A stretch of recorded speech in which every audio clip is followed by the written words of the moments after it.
Well, I've had a few messages over the last few weeks wondering when the next one is coming, and here we are finally. We've had a little break.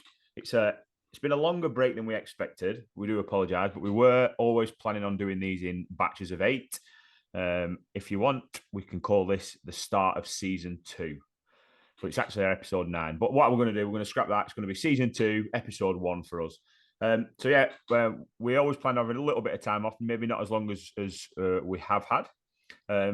Shaz, do you want to explain the reason why it's been a bit of a longer break? Because, like we've just said off air, it is completely your fault, and we are 100% blaming you.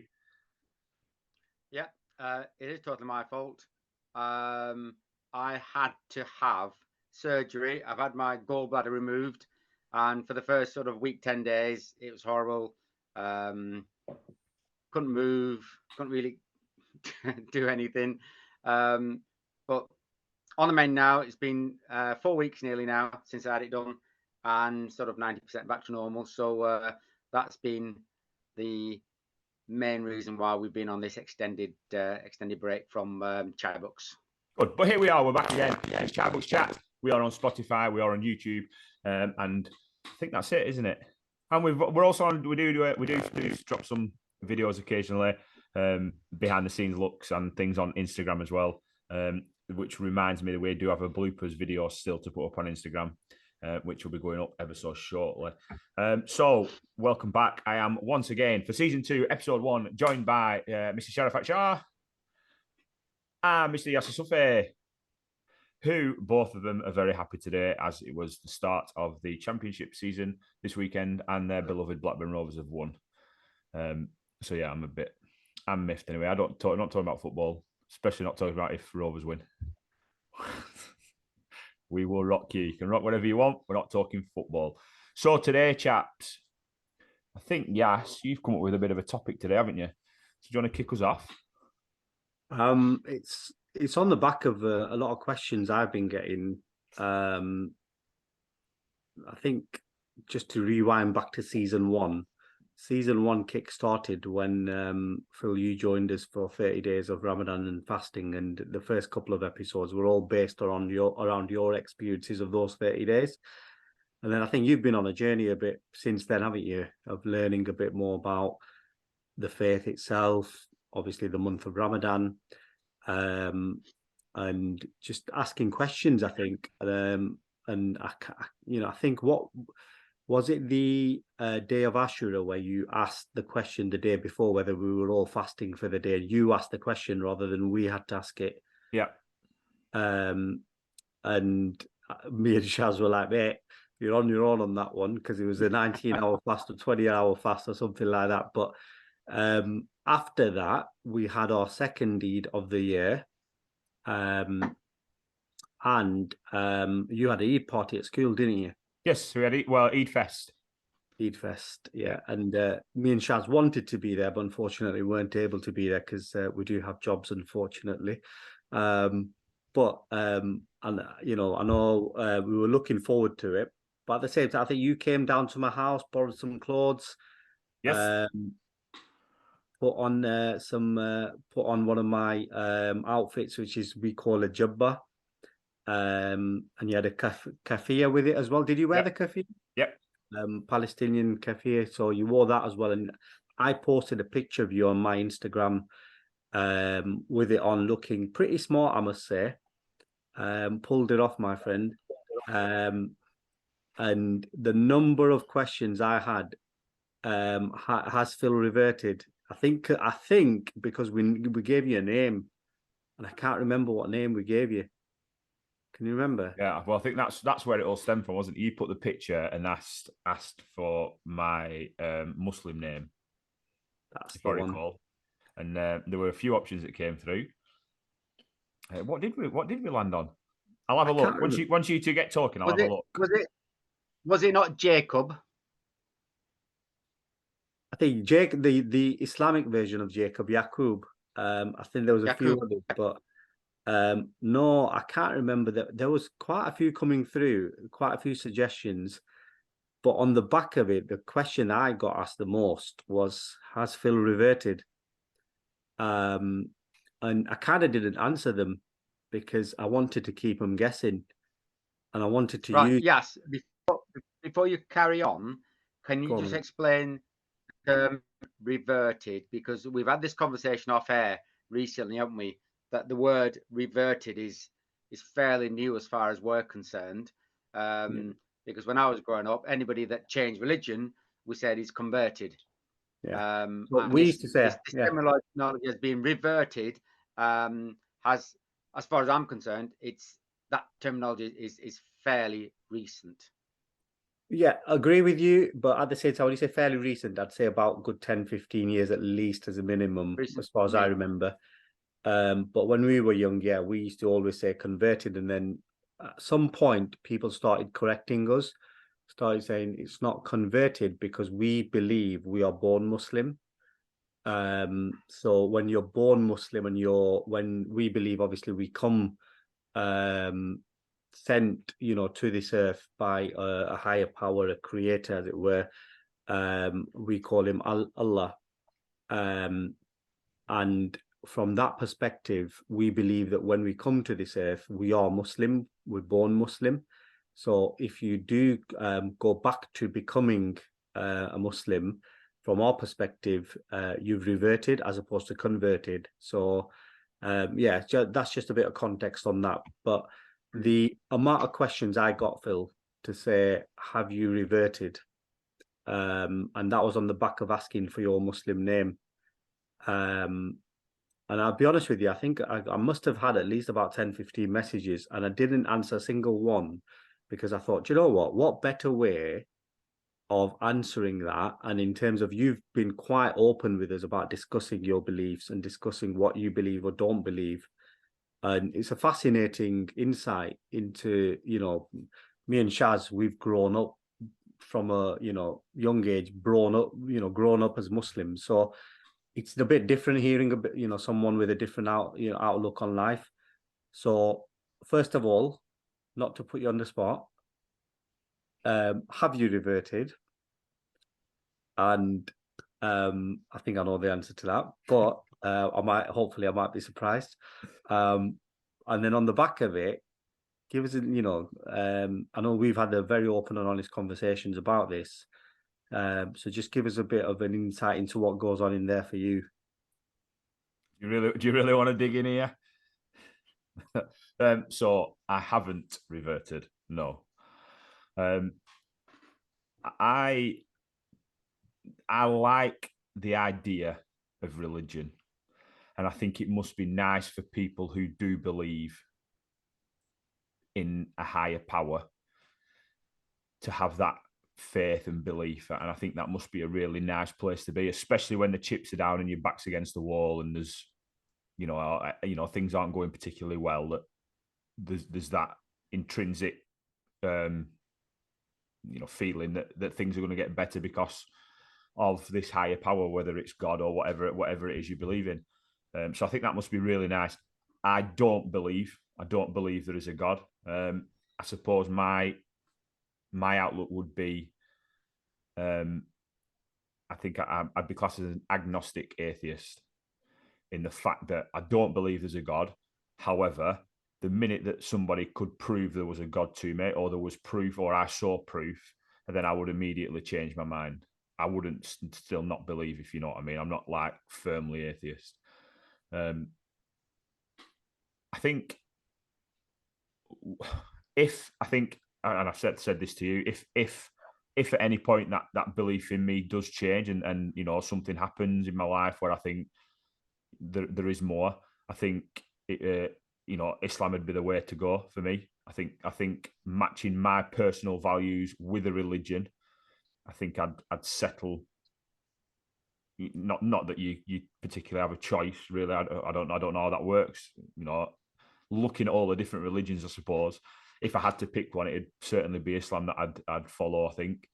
And I think it's like you said to me, I think one day, yes, I'm like half a Muslim in the fact that I'll follow the teachings I'll do Ramadan and have that appreciation, because it's more, I think that's, to me, that's not, and obviously to you guys, you've got the element of of hours work in that, and you know, strengthening your connection to your faith and beliefs. But for me, that was about getting to know what you guys do, you know, as my very good friends, having that appreciation of people that don't eat throughout the year and that struggle, and feeling those kind of feelings that, you know, how lucky that I am to be able to put food on the table 3 times a day, for me and my kids, and that there's people that can't do that. And then the other side of that came out of it that I didn't expect is that obviously my little boy got involved for, I think it was 10 of the fasts. So we had a thing going then as well, which was really nice, which probably brought us 2 closer together, because when you're up at 4 o'clock in the morning eating something and he appears at the door, you're suddenly sharing something special, aren't you? With, you know, I was doing it with him, and then obviously then with you guys as well. We were all together. So there was a real, and like I said, at the end of that 30-day period, I was gutted. I was genuinely upset that it ended, because I felt that, like, me and Henry had got closer. We'd become closer. Us 3 had become closer because we were sharing those same experiences. And I felt a real sense of disappointment at the end of it. It was, I was, really sad for it to end, because it was such a nice, you know, it was hard, don't get me wrong, but it was such a nice thing to be a part of, which was nice. It was good. I loved it. But yeah, I was brought up Christian, actually. I've been christened and confirmed.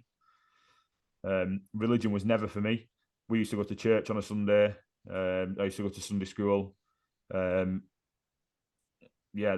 confirmation is, like, I think I was about 11, 12 maybe. I can't remember. And it was, you know, it's supposed to be your choice, is that, to the sharing your faith with God and the church, and it wasn't. My mum wanted me to do it, and there was no option for me. So I did, and then I think after that we never went to church again. Anyway, it was never something I could get involved with, really. I don't know what it was, whether it's just my mindset or outlook. But again, I think in the Bible there's some really nice teachings in there. But I don't think it's, personally, I don't think it's as, I don't think it meets my values as a person, the way that Islam does. Good to hear, mate. But the one thing I picked up on there, and there's not much different about you than a lot of Muslims, in the sense where you're a really good Ramadan Muslim, I must say. And then throughout the rest of the year, you try as much as you can, you know, and to live the values, and you do.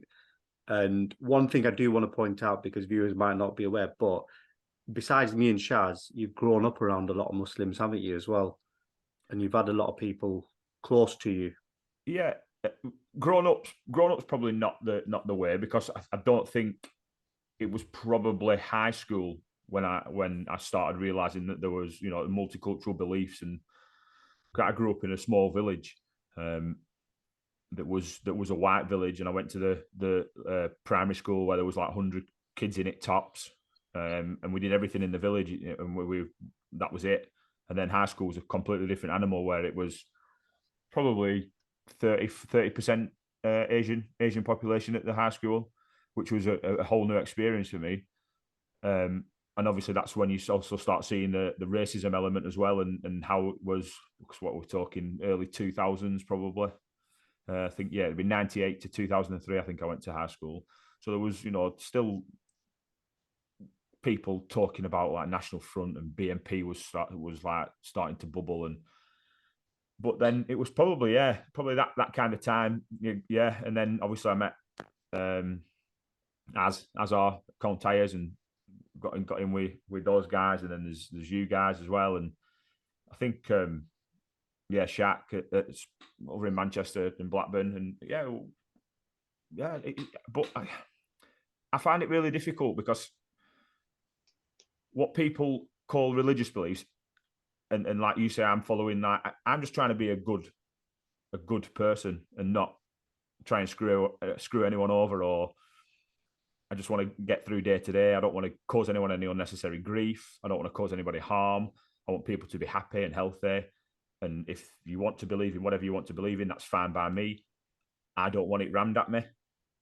That's my only thing, really. Do you think we've ever rammed it at you? No. And I think that if we ever talked about it, see, because I've rung you, Davin, I know I've said it on this podcast before. I've rung you two guys for some really bizarre stuff and silly questions that'll pop into my head sometimes. And I like finding out about things and about people and how people operate and what they believe in and what kind of things make them tick. And I think particularly with you two, I'm more comfortable asking those that potentially silly questions. And I don't think you mind answering them. I don't think I've ever had an answer where you've gone, Jesus Christ, what are you asking me that for? Yeah. And I think that it's this, and that's why we started this, isn't it, as well? It's that kind of forum for people to understand. And the more I've understood, the more I've liked it, and the more I've got involved with it, and the more I've gone looking for and researching and reading up on bits and bats. You should see my Instagram now. Obviously, all my Instagram stuff now is all about like Islam and teachings of Allah and something about a Ramadan. It's like constant all the time. So every now and again, when I see something, I'll think, oh bloody hell, look at that, and I'm just interested in it. So I'll just have a read. So Phil, you mentioned before, if you had to, you'd choose Islam. Why? Because as you said, nobody's drummed it into you. Nobody's like been on at you saying this is what you must do. So that comment's quite interesting, really. So why, if you had to become religious and if you had to choose a faith, why Islam? That's a good question. It just sort of, I don't know. I feel more comfortable. I think that's a big thing. I feel uncomfortable going into churches. I don't know why. I find them uncomfortable places. I've got a comfort in it. I think obviously you two are a massive part of that. I think sharing that Ramadan experience has been a massive eye opener for me as well. I think the charitable aspect of it as well, not just Ramadan, but the religion as a whole. That's me all over. Love stuff like that. And just some of the things that I've read and seen and heard and see people do, and that it's that, and I feel a comfort there. And some of the experiences that I've shared, Shabazz, for example, at building bridges, when he gave me that tasbih, I had no idea what it was, but I knew at that moment that it was a special item that he'd given me. And it's, there's little elements like that all the way through that have just made me go, if I could land somewhere, it'd definitely be. I'll let you in on a little. When you asked us to fast on that day of Ashura, and me and Shaz were like, "Where's he got that from? Where's he picked that one up from?" Because you told us the day before, and you went, "Oh, are we fasting tomorrow, boys?" And it was actually a reminder for us both, because I'll be honest with you, I'd totally forgotten about it when you raised it. And I was like, oh, crap, it is tomorrow. So it was a reminder for me, first of all. But then we asked you, we said, how did you find that one out? And he said, oh, it came up on my TikTok. So me and Shaz got on phone to each other and we said to each other, if he's coming up on his TikTok, he must be looking at Islamic stuff. Must be searching it, yes. Because TikTok's algorithm works that way, where if you show an interest in a specific subject, it'll show you that sort of stuff. So we're thinking, how's he landing on day of Ashura fasting on TikTok? And we were just thinking, he's onto something here, right? And me and him said a little prayer, mate, I'll be honest with you. We were like, right, and this is the thing though, we don't say it to you and we don't try to force you into it. We just think, let you find your way. And I'll be honest with you, because we love you more than anything else, we'd love you to land there specifically. And rename you and all that sort of stuff, because nothing would give me a lot, even more pleasure.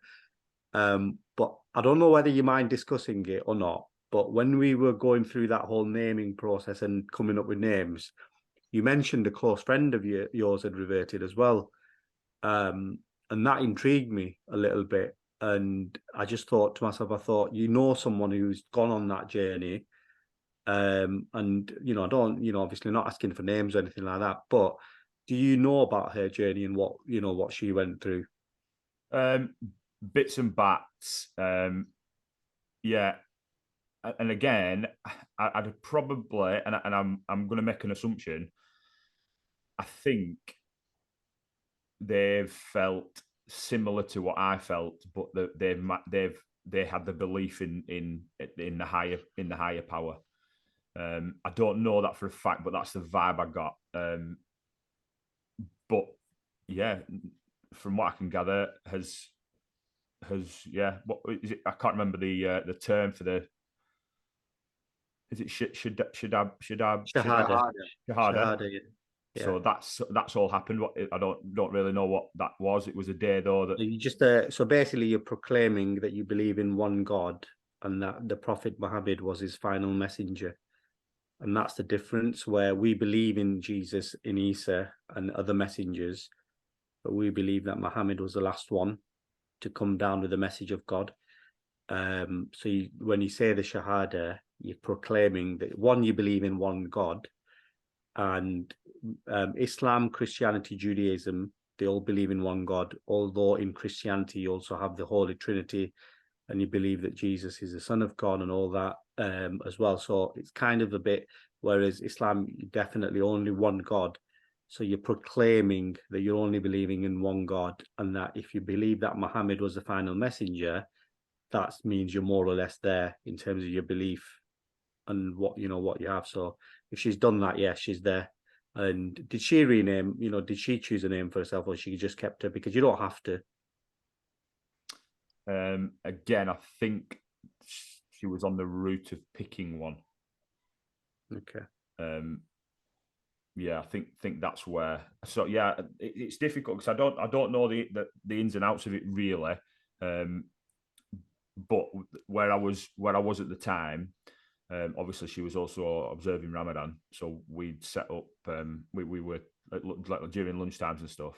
We were like sat in a room just twiddling our thumbs, reminding ourselves how hungry and thirsty we were. Yeah. The only reason I asked that was recently Sinead O'Connor passed away. Yeah. Every single media headline was Sinead O'Connor's passed away. Sinead O'Connor's passed away. Every image of her was from before, about 20 years ago, but she reverted about 10 over, just over 10 years ago, and she actually chose a name for herself, which is a beautiful name, Shuhada Sadakat.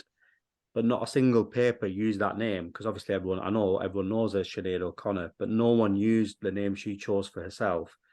So do you know when we say I identify as, no one used the name she identified as, and every media image was from her 20, 30 years ago, whereas you would see her in the hijab and you would see, that she's reverted. But it's that belief system where some people, obviously have different beliefs, and me and Shaz grew up as Muslims, and to a degree was similar. Shaz, would you say, in the sense where we were taught obviously from a young age this is the right, and similar to Phil's journey in terms of we were taken to mosque and we had the teachings from there. But it's quite, we believe we're very lucky to have been blessed with this faith that we've been blessed with. It's a prayer that we do quite regularly to say thank you, for giving us this religion, because we've found the right way. But it's interesting always to hear that different viewpoint, where someone who's kind of on a different journey and believes in something else or struggles to believe in something else. I think one of the things we wanted to discuss is that belief in one God or a God on this one, didn't we? And I'm going to put Shaz on the spot a little bit here. But Shaz, do you want to talk to us about, obviously, because we are Muslim, and what's different to you than obviously what Phil's system is? Just before I start, just going back to Sinead O'Connor, that they didn't, a Muslim name was not referred to much. Muhammad Ali, when he first converted or reverted, the media continued to call him Cassius Clay. I think until he made a point to say that's not his name anymore, and he made everybody call him by his chosen Muslim name as well. So maybe there's a little bit of education required there by the people involved. Yeah. But yeah, I'm going to go off on a little bit of a tangent here. That's you never do, mate. You never do. That's unlike you, that exactly, pal. Exactly. But no, this tangent is actually your fault, Phil, because you mentioned the fact that And this is not proof, but you said you wanted proof that there was a creator. Now, let's just put, Christianity to one side and Islam to one side. Let's just look at the facts, the way I see it. And viewers, listen, this is my personal opinion and nobody else's. But I just can't get myself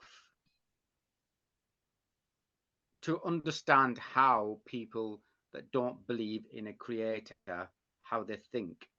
Because if you look at the universe itself, it's vast. I mean, it's too big for us to get anywhere in this universe.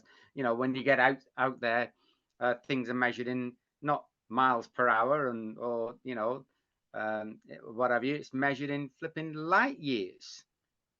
Trillions and trillions of miles a day and whatever. We haven't got the technology to do that, to get out there. And everything's just so organized. We've got our little solar system here.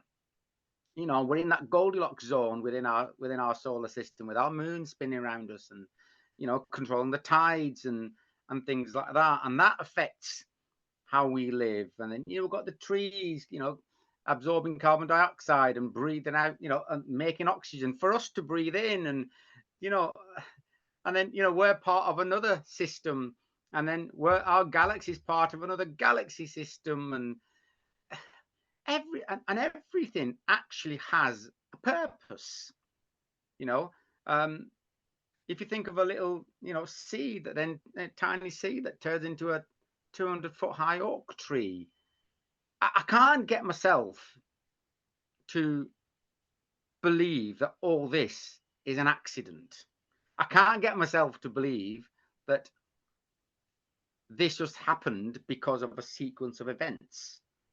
That in that little seed that makes the oak tree, if it's not planted, if it stays in a polythene bag, it stays as a seed. But once it gets buried in the soil and gets moisture and what have you, certain things start to happen. And when they start to happen, other things happen. That software that's inside that seed, sorry, that can't be an accident. So there has to be an architect.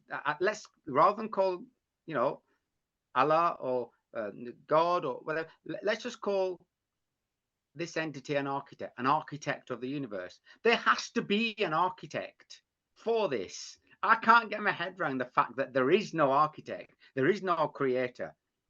There is that everything that we see that's so organized and in sync with everything is all an accident. So whatever you want to call the creator, there has to be an architect. Okay, it's simple. The world and the universe and the simple things like us living and breathing, it's just all too organized, and our surroundings are just too in sync with us for it all to be an accident. Yeah. That's my view on the creation and the creator and an architect or whatever it is you want to call him. I'm kind of landing a little bit similar to where you are, Shaz, but in questioning exactly that. But and similar to what you just said, I think to myself, people have different faiths and people have different beliefs. And look, there's some religions where they believe in lots and lots of gods, and they believe in a god of love and a god of this and a god of that. And, there's lots of gods associated with lots of different feelings or lots of different, weather patterns and everything else. So people have different types of beliefs. The one I struggle with the most is where Phil's at. And I really struggle with that, because I think to myself, if you don't believe in anything, and if you just believe that all this just happened, like you said, just by accident, then I think to myself, what are we here for? What are we doing? What's our purpose in life? What's our end goal? And I believe everything, you are working towards something, whether that's your job, whether that's you're working towards something. And if you have nothing to work towards, and if we're just here, and it's a somber way of looking at it, but if there's nothing up there and no one looking over us, judging us, then we're free to do what we want. And I get Phil's point of, you've got to be a good person. I get that. But if no one's saying what good is, and no one up there is saying what is, I'm your creator and this is what your purpose is of being, for created. So we believe as Muslims, our purpose in life is to worship our Creator. Our purpose in life is to serve Him. We don't do a good job of it all the time. There's a lot of people who do, and we're humans, and humans will err. And because of that, there's a lot of, different people who are either good Muslims or bad Christians, or, whatever religion you're in, or you fall away from that religion and your faith. But we're humans, and that's what we are. And that's, there's a lot of in the Quran where Allah talks about us as humans and how He's created us and the different flaws we have. So I've obviously been brought up as a Muslim. It was the religion of my parents and my grandparents and, before them. So did I have a choice in the matter? Probably not. Do I believe what I've been taught is 100% without any doubt the right religion? What I do personally, I'm sure a lot of people who believe in a lot of other things do as well. But I honestly question, like I said, there's lots of people with different beliefs. The one I struggle with in my head the most is the whole Big Bang Theory. Like you said, Shaz, this all happened and we're all just here to do nothing. And when we die, we just get absorbed by the soil and that's it. We're done. That's the bit I really struggle with, if I'm honest. And we can discuss, all the different beliefs and that's we don't have time for that. But my belief in one God, and especially through the teachings of the Quran, which, is, we believe, the final book and the final revelation, there's so many things in there that I read and I think to myself, that makes so much sense. That makes so much sense. Whereas where Phil's at, and I'm going to throw it back to him, is where he's at. I just think to myself, I'm going to be honest with you, how does that make sense? Well, it makes as much sense to me as it does believing that there is something up there that's putting us on this path. Because if this is what is meant for everybody, working 9 to 5 and trying to enjoy your weekends and then you're dead, then He's done something wrong, hasn't He? In theory, that can't be a life to live, can it? That's because that is a little bit trashy. So, go on. Did everyone used to work 9 to 5? No, but people lived in absolute poverty, didn't they, as well? So as the technology's moved on and things have advanced and we've created more and more, then that's where society's at now. At what stage do we stop? What stage do we make the technology like do the work for us and everyone else starts reaping the benefits? At what point do all the people that are greedy, that are accumulating all the cash and the wealth, start thinking we'll have to distribute this now and start living a bit more fairly? At what point is it fair to have like serious illnesses in children?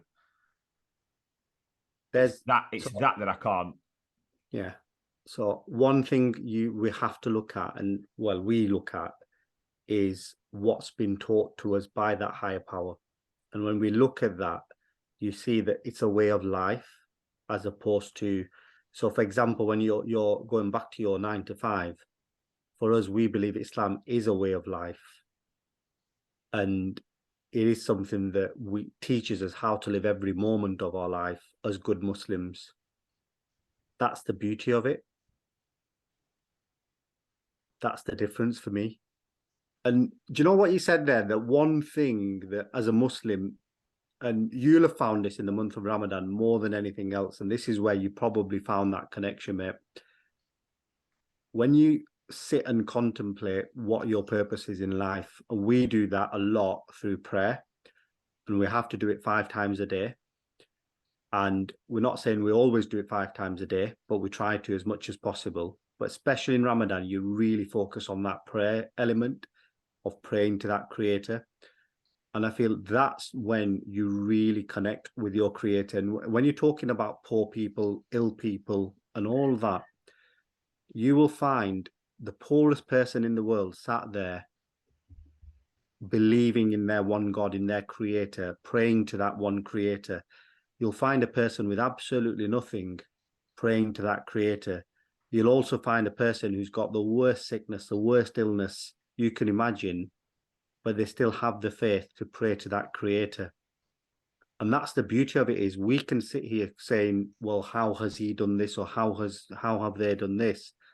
But the beauty of it is each of us has been blessed with that ability to submit. And that's what we believe massively in our religion, is we are here to submit to our Creator. Do we do it all the time really well? No, we don't. Do we sin? Of course we do. Do we do things? We don't. But what we also believe is our Creator is merciful. And the one thing in Islam that's talked about more than anything else is how God is merciful. So when you're talking about how can God do X and how can he do this, the one thing we believe more than anything else is he is merciful, and he is the person that can change anyone. And a lot of people can't get their head around that. But in Islam and in the Quran, we talk about, God talks about himself as being merciful, that my servant should pray to me, and if he does, I will forgive him for anything. And that's where our belief and our subset of beliefs comes from, in the sense of our purpose in why we're here. It's our kind of the foundation we're built on, where no matter what we do, and we might do a lot of things that we shouldn't, but in the end we come back to that, and in the end that's what brings us back. That's the bit I believe. When you don't believe in anything at all, what brings you back? Phil, you asked me, the purpose. Don't you think that everything in this universe has a purpose? Every single thing on our planet has a purpose. So don't you think that there probably is a purpose for us being on this planet? We might be part of, we are part of something much bigger. Don't you think that if there was no purpose in this vastness of space, that it's just such a waste of time, such a waste of an infinite amount of space and an infinite amount of stars and planets and galaxies, and nothing in this universe is without a purpose. That's what I'm saying. I can't get my head around the fact that the software has not been written, right? And the rules of the universe have not been written, because even Stephen Hawking said that there are rules that exist within the universe that we're not even aware of.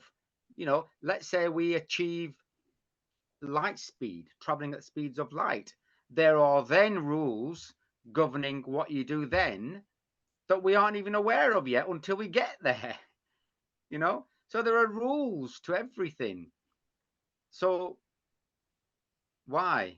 Who's Shaz, put and just to add to that, Shaz, as well, when you said before there's an architect, just look at the human body, mate.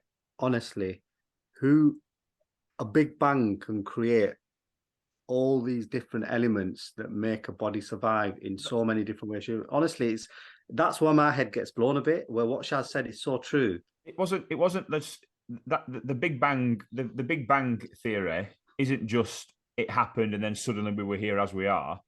There's that whole evolutionary process that's happened from that point, isn't there? Yeah. So the human body as it is now wasn't just there.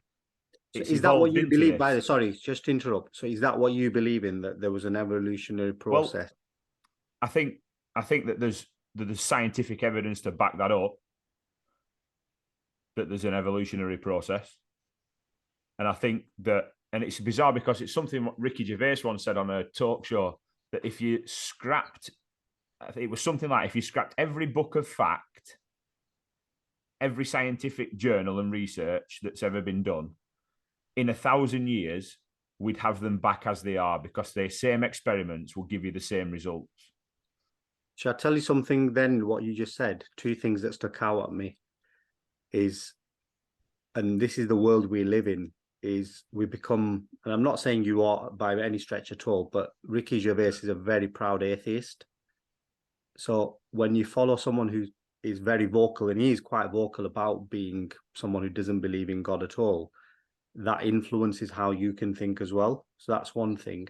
And then the other thing that's the most beautiful thing for me is in 1400 plus years, proven fact, the Quran hasn't changed at all, will never change. We've been told. And just on that, 1400 years ago, the Quran told us scientific facts that we are still discovering now. So both of those points sit there. Go on. If you listen to things about Islam and the Quran, you will be influenced by that. Of course you will. I'll kick that one back at you. Yeah. And if we got rid of everybody that knew anything about the Quran, would it come back exactly as it is now? So that's the thing, isn't it? With the scientific element, that's the point I was making. The scientific experiments are done. Why? So go on. I'll ask you something. Why do you think the Quran has survived for 1400 years?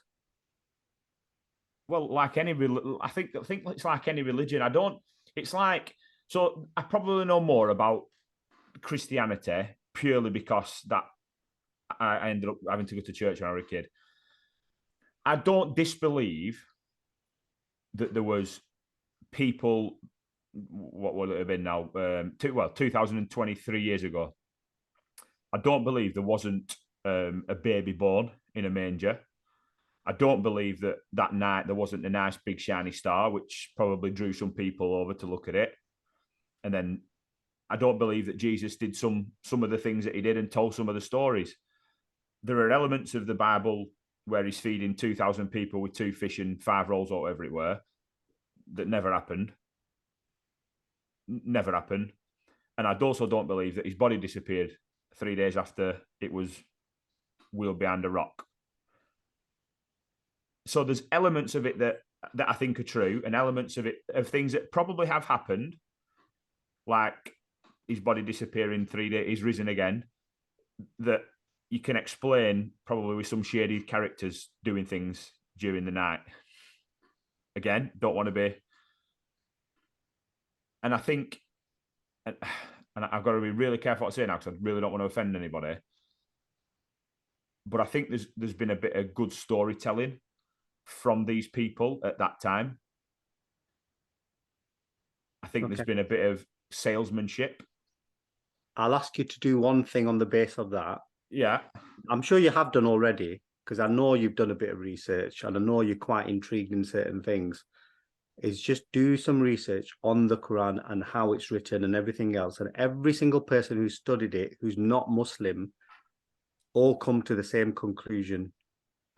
And that conclusion is that there is no element of storytelling in the sense of how it's written or how it's translated. And the question I was asking you before was, how has it not changed in 1400 years? So I have memorized all 30 chapters of the Quran. There are millions and millions of Muslims across the world who have memorized all 30 chapters. So if the books were to be destroyed, it's still there in our hearts, in our minds. No, but that's not the point, is it? The point is, if the books were destroyed and then everybody was killed, bar 5 people, would it come back as it was if those people didn't know about the Quran? Do you know what I mean? That's the element with the scientific thing. It don't really work with books like that, because that's why it's not changed over 1400 years, because people, they live by it. You know, your family's grown up with it, and it's been passed on to you, to your kids, and it will be passed on to their kids, no doubt. But the point about the factual element of the science bit is that you could destroy it all. Everybody could forget. You could have your memory wiped, but you'd still start doing the same experiments and getting the same results, and then end up with the same, in 1,000 years, you end up with all the same data that you had. I'm not so sure about that, mate. Well, why? Hang on. Why wouldn't you? Because one scientist, I'll tell you one thing. One scientist's belief of how you lose weight is different to another scientist's belief of how you lose weight. No, but the basic element of losing weight is calories in versus calories out, isn't it? There's a lot of scientists who will disagree with you. There's a lot of scientists who'll disagree with you. Honestly. And that's how? They will say there was this research done, and that based on that research, this is how you do it.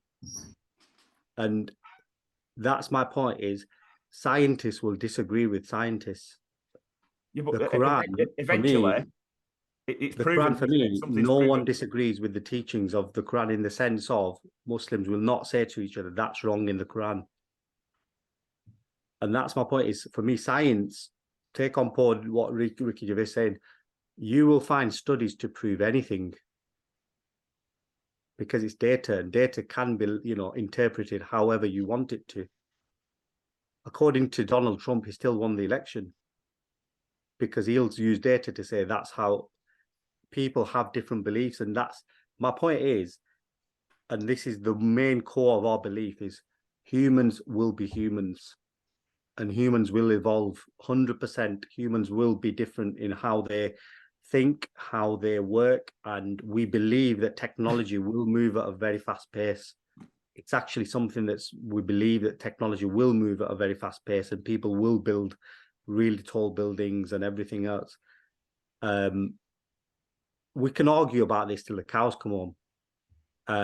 But I think the fundamental thing here is, respectfully, for me, we are very firm in our beliefs, and I love that about Islam. And the one thing I want to come back to you on, and you mentioned it a bit earlier, is in terms of what you've seen on your Instagram or your TikTok, and without the charity aspect of it, in your research, what's appealed to you? What's the bit that thought made you think? What Shaz asked you earlier, but I want you to not, you're a charitable guy, love that. But from a faith perspective, what's the bit where you thought there's something in this? Or has there been anything like that? Well, no, because that's the bit I miss. That's the bit I lack. It is that faith thing. And I've said it to you countless times. I just can't grasp that faith piece. I just think it's a personal beliefs, and I think when I'm matching up, or when I'm looking at religions, and I'm matching up my intrinsic beliefs with something, that I get a cohesion. And then you two have a massive part in that as well. When I look at even like this discussion, we can have honest and open discussions about things, and I don't think I get that from other potentially religious people that I know. I think it's a case of let's just put this conversation to one side and go back to what I mentioned earlier, Phil, which was in response to what you said about having evidence or proof and what have you. Don't you think that's proof enough anyway that the whole system that we belong to, the whole ecosystems that exist around us, can't all be an accident? Why can't it? Well, so the difference between me and you here is that I can't get myself to believe that all this happened just because of whatever. And I can't get myself to believe that it's happened because of a higher power. Well, because I also talk about the Big Bang. This infinite universe couldn't have been made from nothing. That goes against all science. Well, rules. It goes against everything. Splitting atoms, and you're talking about like science that we can't even comprehend yet. You were talking about it earlier on, but they're trying all the time. Do you know what I love about what you just said there? Things we can't comprehend. Yeah, and that's it's not that it's not going to be proven. It's that it's currently now being worked on. What with that collider thing where they're trying to split an atom, and how big's an atom? And just because I can't comprehend it doesn't mean that somebody with more intelligence can't. Do you know what I mean? This is the bit. This is the bit that so many scientists are working together to create one reaction, whereas we believe God, Allah, is so much more powerful in terms of he can make that happen whenever he wants. And when you come back to it, it's that whole, for us, it's quite easy to believe. Whereas, like you just said, it's quite difficult for some people to comprehend that. And for us, it's honestly, it's so easy to believe that 100% without any conviction, someone, Allah created us. We say that without any doubt whatsoever, and so much There's more. got to be an architect. There's got to be a designer for all this. There's got to be, a software engineer that's put this sequence of events in place. And just one thing I want to add, Shaz, sorry to interrupt me, but just one thing I want to add, because it's something that Phil said earlier, that you grew up going to church, as in early when you were young. And do you not feel this country has lost its religious identity? Because we know churches are, nowhere near as many as you used to see. And do you not feel that religion as an identity in this country is being lost, similar to your experience? Yeah, certainly as a country, don't think anyone's as religious as they used to be. I think, that's personally, again, I couldn't give a monkeys if the country doesn't have a religious element to it. I don't think it's particularly important for us as a country, and I think we are a prime example of that. And I know that you have your religious belief, and you know that I don't, and I don't think any of us actually cared when we first met each other. The only thing that was important is that we weren't arseholes. Excuse my French. And I think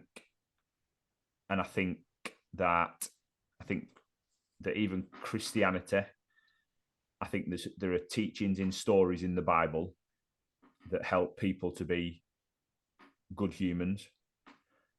I think there are teachings from, I think priests, vicars, imams, whatever, they'll tell stories and give sermons, or whatever you want to call them, about how to be a good human being. And I think that's all that really matters fundamentally. I don't think the country needs a religious element per se. I don't think it defines. I think we define us. We define the country. And I think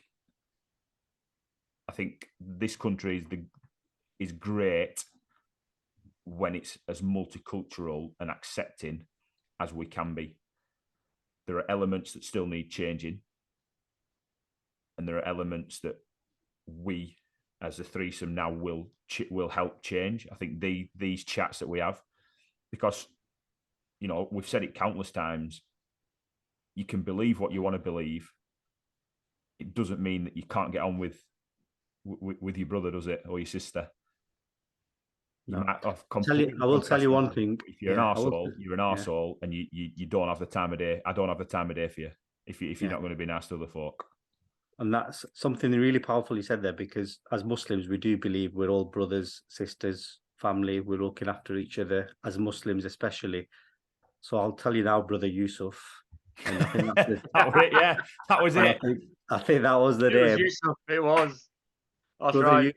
Brother Yusuf, I'll tell you now, there'll be a lot of our viewers that'll be disappointed because me and Shaz, we were like, do you know what? We feel like Phil's nearly there, mate. You know what? He's nearly there.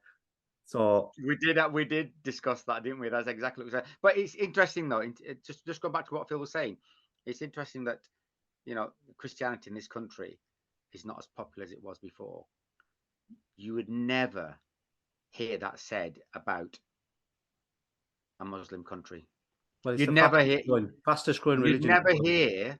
You'd never hear it said about Saudi Arabia, Middle East, Pakistan, Indonesia, whatever, that Islam is on the decline. You would never hear that in those countries. Why? Is it because of the mix of different cultures and religions that we've got in this country? And there isn't as much of a mixture of cultures in other countries, possibly, right? And is is the culture here being diluted by, the non-Indigenous and bringing different faiths into the country, and that doesn't happen so much in the other countries that I've just mentioned. Well, that could interesting. It's interesting. That could be a benefit, though. There couldn't it? That could be why religion in or Christianity in this country is on a decline, is because that people might be having their eyes open to other cultures and other beliefs and other systems that they want to get involved in. I don't think it's particularly a bad thing. And like I said earlier, the element, especially here in Pendle, Burnley, Blackburn, the multiculturalism that we've got, I think it's brilliant. I absolutely love it, and I love it that my kids are immersed in it, and I love it that we're good enough friends now to be able to go out and eat each other's houses and watch sports. You don't think we're taking over then? Not at all. It wouldn't even it wouldn't even enter my head, stuff like that, and that kind of stuff annoys me. That's just narrative, innit? That's just racist narrative to try and scare. It's like the whole Daily Mail front page stuff when you see boats coming over, they're taking you. Knock it on head. No one needs it. It's just nonsense. Embrace it. It's nice. Just get involved and learn things. I've genuinely loved, like from even before the Ramadan stuff, but the Ramadan stuff more than anything really. Of getting involved and being immersed in something and not having that pressure to sign up or join or because it's not me, but I have an appreciation now of Islam that I've never had before, an appreciation of religion probably that I've never had before, because it starts opening doors into other things. What do they believe? Why don't they believe this? And yeah, it's not for me. When it is, if it ever is, I know where I'm going. If something happens where I can believe in a higher power, brilliant. We're all in it. But as it stands at this moment in time, I'm just not going to be an arse. I'm going to go about my day and try and help people out where I can. Tell you one thing else I've noticed, mate, though. What? Beard's got a bit shorter since after Ramadan as well. No, I do need to have a look at that. I do like it bigger, to be fair. Just got a little bit excited with beard clipper. That's all. Yours is going though, isn't it? Look at that. Trying to get it going, mate. Need to get Mr. Shaw on one. Mine's all grey. I'd look about 95 when I grow mine, or if I grow mine. Go on. Love it. Let's do a Movember. The other thing as well that we need to talk about next week, because we are going to have to wrap it up now because it is well late. I've got a plan for Christmas. So stay tuned next week for a Chaiibucks Christmas. Something a little bit different. Looking forward to that. Yeah, it'll be good, I think. It'll be good.